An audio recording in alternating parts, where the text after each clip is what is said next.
Ah, aujourd'hui, une petite vidéo avec le téléphone. Je vais pas emmener la caméra et tout, j'avais pas prévu.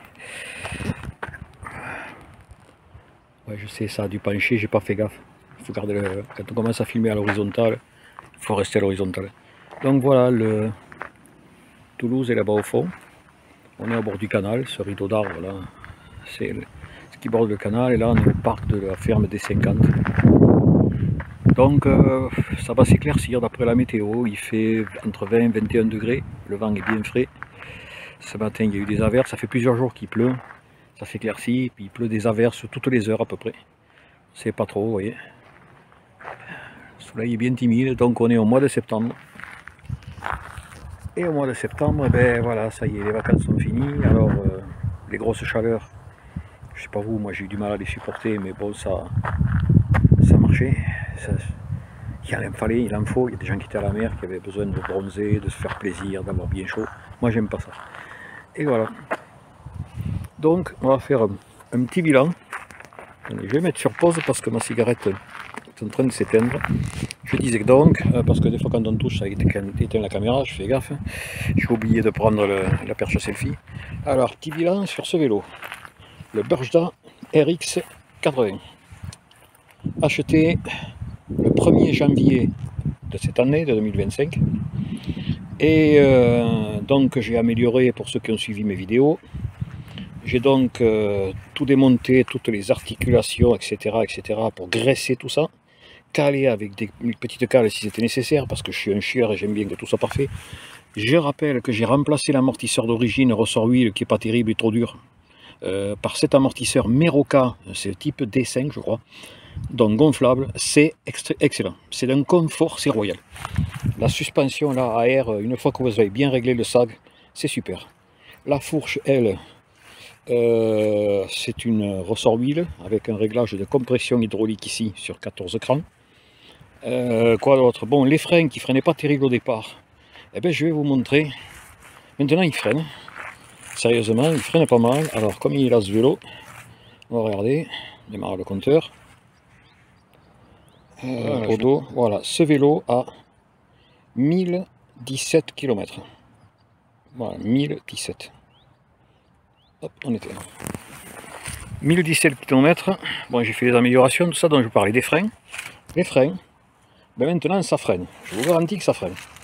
Il faut bien régler la garde au levier. Et ne pas oublier que ce sont des leviers à 3 doigts. Et que si on freine à 3 doigts, ça freine. Vous bloquez l'avant, vous levez l'arrière, malgré qu'il soit très lourd.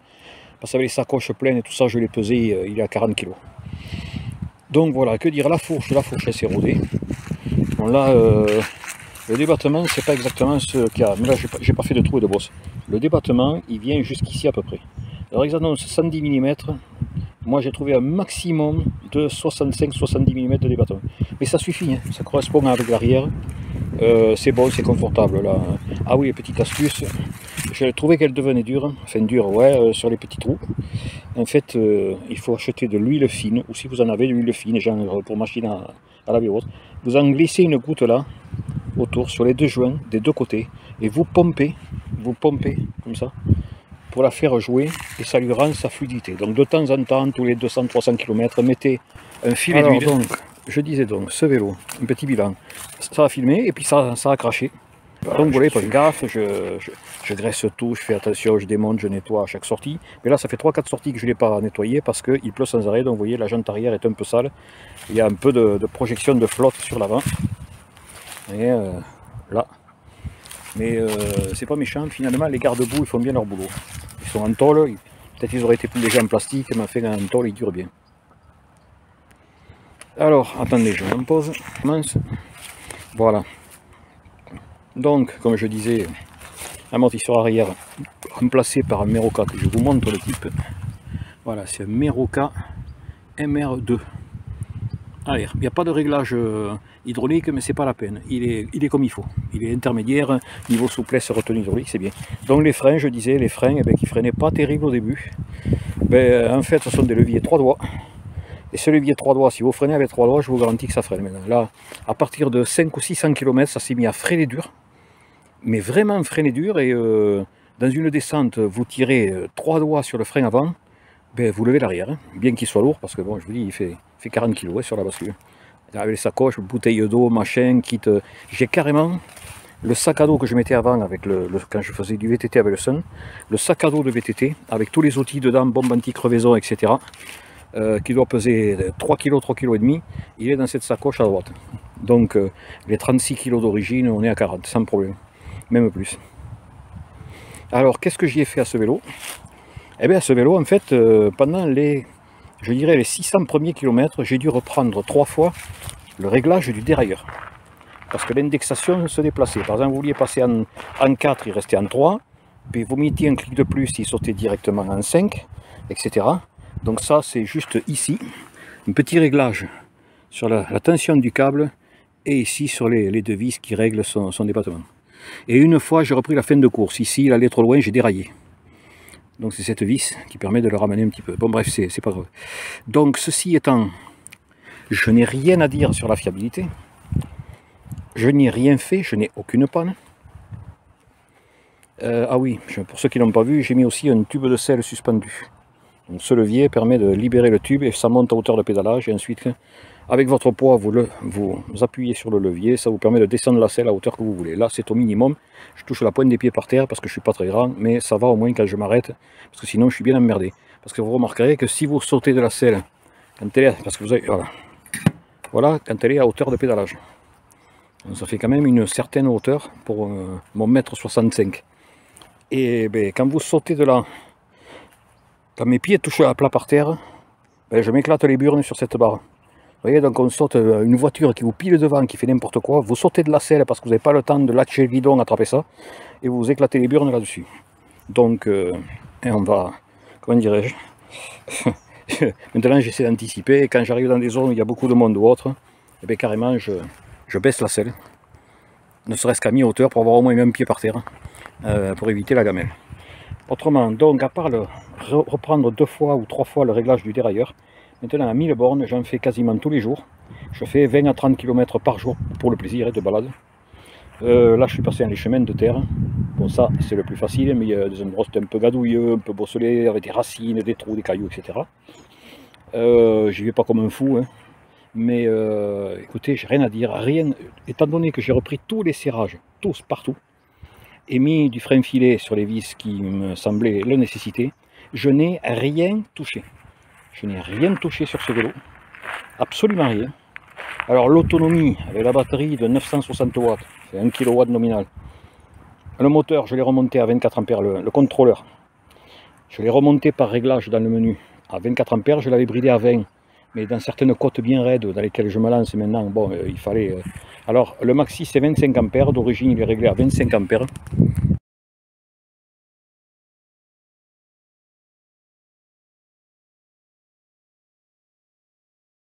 Et je l'ai baissé d'1 ampère.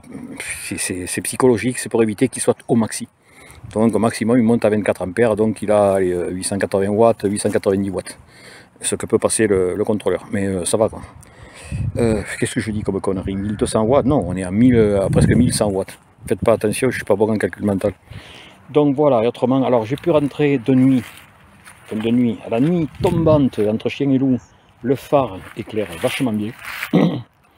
Bon, j'ai mis les catadioptres parce que les flics, ils n'aiment pas les fat bikes, donc contrôlés, donc j'ai le catadioptre blanc devant. Derrière, j'ai monté, certainement vu la vidéo, un feu que j'ai trouvé à Action pour 4,90 €. Ça fait feu de position, warning et clignotant de droite-gauche.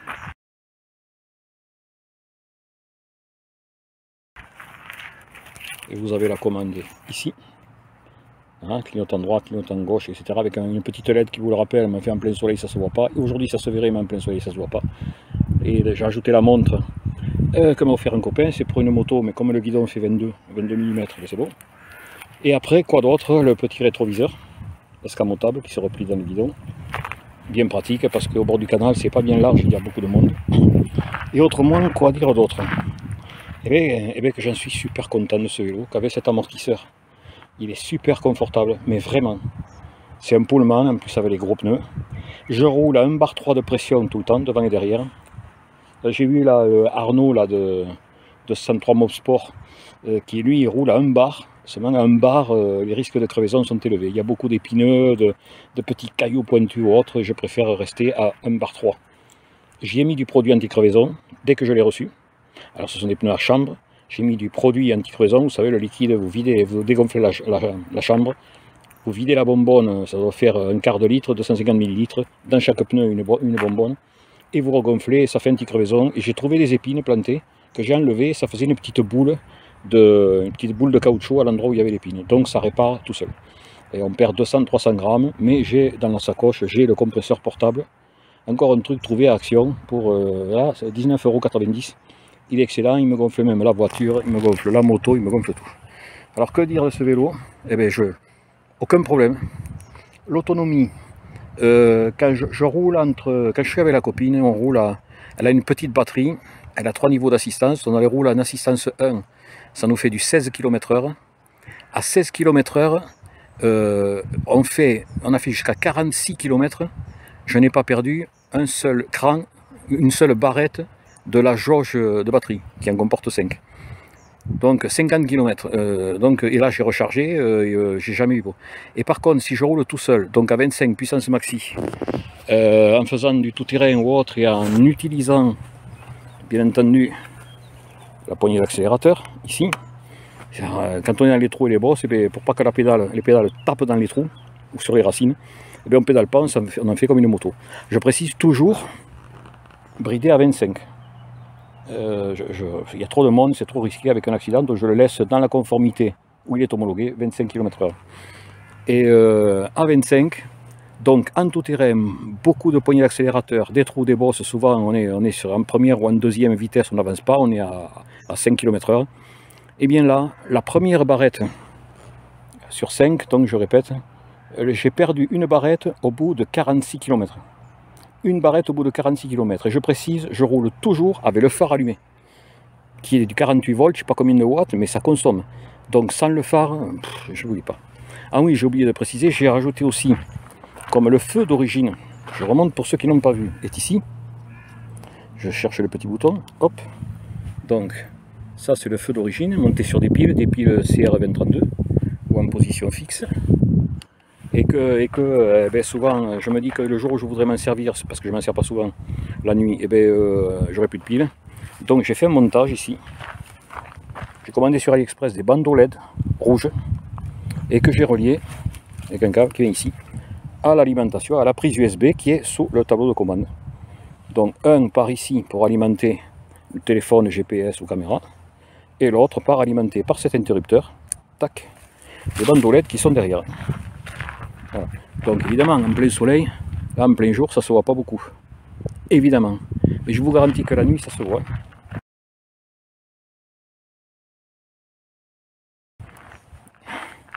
Et le but du jeu c'est qu'on soit vu la nuit. Donc ça m'a coûté allez, 12 ou 13 € en tout sur AliExpress. Voilà, ben je crois qu'on a fait le tour de ce petit vélo, il va très bien. Franchement, je regrette pas, parce que vous savez, quand bon, je l'ai payé 1250 €, quand même, moi, à 1250 €, je sais pas vous, mais ça fait une somme. Surtout que j'ai toujours le Sun, là, que j'ai pas encore vendu, j'ai pas mis d'annonce ni rien. Enfin, quand j'ai mis des annonces, j'ai que des charlots qui m'ont appelé. C'est un vélo qui vaut 6596 €. Il a 4 ans. Le mec me dit, oh, 200 €, si vous me le livrez à Marseille, je veux bien le prendre. 200 €, c'est même pas la moitié du prix de la batterie de 504 watts d'origine, la Samsung. C'est des charlots. 200 €, il est monté en SRAM Guide, l'autre, le Sun. SRAM Guide et frein Guide Eagle, machin et tout. C'est un truc de fou. Le dérailleur, avec sa chaîne et la cassette, il dépasse déjà 200 €. Le mec il m'a donné le prix du dérailleur, quoi. Bon, enfin bref, donc j'ai arrêté avec toutes ces conneries. Moi, si vous me voulez savoir, je peux vous recommander l'achat de ce vélo. Changer l'amortisseur arrière et démonter toutes les articulations, tous les axes pour bien les graisser et mettre des rondelles de calage pour qu'il n'y ait pas de jeu. Après le reste, ben, c'est entretien courant, la chaîne, nettoyage, patati patata. Donc je peux vous le recommander. Franchement, j'ai aucun regret. Ce vélo est extra, je me régale. Ben, regardez, je l'ai eu donc, je l'ai mis sur ses pneus pour la première fois le 15 janvier. On est le 8 septembre et j'ai fait 1010 km en m'en servant 4-5 fois par semaine. Et on se limite à 30 km, on va par là-bas au fond. parce que la copine elle n'a pas beaucoup d'autonomie. Elle a 55-60 km d'autonomie avec sa petite batterie de 288 watts. Pas beaucoup, hein, pas beaucoup. Donc voilà. Écoutez, si j'ai quelque chose à rajouter, je le ferai à la maison. Mais pour l'instant, franchement, allez-y. Si vous hésitez encore, allez-y. Ce vélo est extraordinaire. Dans un but de balade et même d'utilisation un poil sportive. Mais attention, les suspensions ont leurs limites. Hein. Ça n'a rien à voir avec le Sun Charger Finest que j'ai à la maison. Mais allez-y, faites un montage soigné avec de la graisse, du frein filé, etc. Et un simple entretien, nettoyage, graissage de la chaîne, ben, vous ne serez pas emmerdé. Donc je vous laisse sur ces bonnes considérations. Et ben, je vous dis à bientôt. Et si j'ai quelque chose à rajouter, eh bien, je le rajouterai après ça. Allez, voilà. Ciao les gens.